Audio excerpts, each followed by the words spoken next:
Alex, and today we're talking about UDL guidelines, examples, and expressions. The principle that I was assigned was Principle 3, provide multiple means of action and expression. I chose checkpoint 4, provide options for physical action, and 4.1, vary the methods for response and navigation.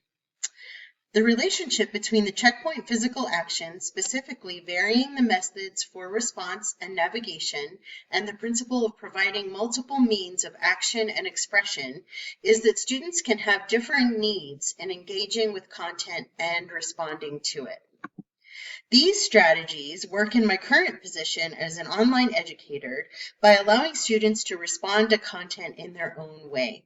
I offer audiobooks so that students can listen to them at their own time in their own way instead of having to read for those who may not be able to or may have difficulty with interacting with texts in some way, whether that be physical or a reading disability. Also, I allow students to do assessments in any way that works for them. That could be in verbal form, recording, it could be speech to text, it could be a video, or it can be a one-on-one session with me over our synchronous platform. Resources are there. Thank you and have a great day.